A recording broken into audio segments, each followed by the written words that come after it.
Assalamualaikum. Okey lah ni Nabila berada di Kota Seribong deh. Kawasan perindustrian Kota Seribong. Okey, ni adalah jalan utama kita lah. Okey, kita ada perumahan sini and then dekat sana kita ada kedai juga. Cuma hari ni Nabila nak tunjuk adalah gudang hak kita nak sewa. Okey, jom kita tengok dalam. Okey, so ni kawasan parking dekat depan. Okey, kawasan parking dekat depan. Kita dah ada tapak gajah dah. Ready. Okey, ni bahagian belakang bangunan. Nabila tunjuk belakang dulu dengan luar, kawasan luar ni dah. Tanah ni memang lebih kurang dalam setengah ekar approximate. Okey, dia memang 22,000 square feet ke 28,000 square feet lah kalau untuk Seribong ni paling besar dia. Okey, untuk bangunan dia ni dia kecil je. Tapi kalau misalnya kalau kita tengok mostly dia akan buat awning gini lah untuk tutup luar lagi kan. Okey, ni belakang bangunan. Okey, belakang bangunan. Belakang ni luah lagi dah.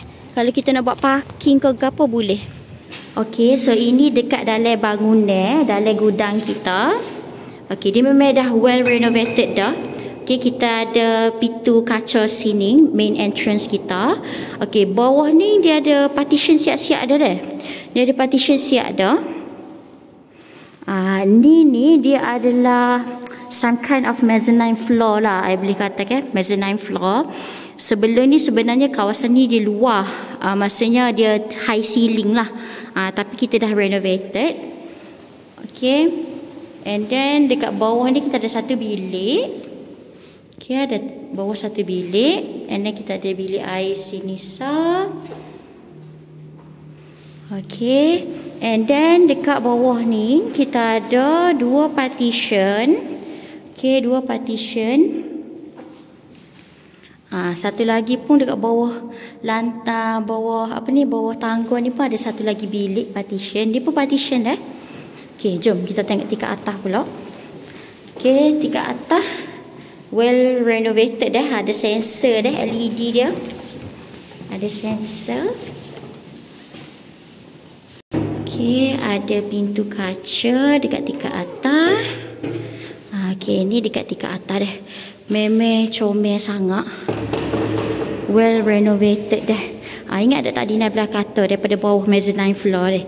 Kalau dok dulu asal dia sampai sini je dinding dia. So yang ni kita dah renovate siap dah. Okay, renovate siap dah.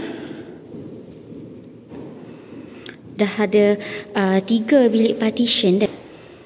Okay. Okay, and then kita ada bilik air sini. Okay, sangat comel dah. Untuk office memang well renovated. Cuma kalau untuk kegunaan gudang ni mungkin kita kena renovate lagi lah, tambah awning ke lagu mana. Okey, so sekiranya berminat boleh hubungi saya Nabila Nazarudin. Bye.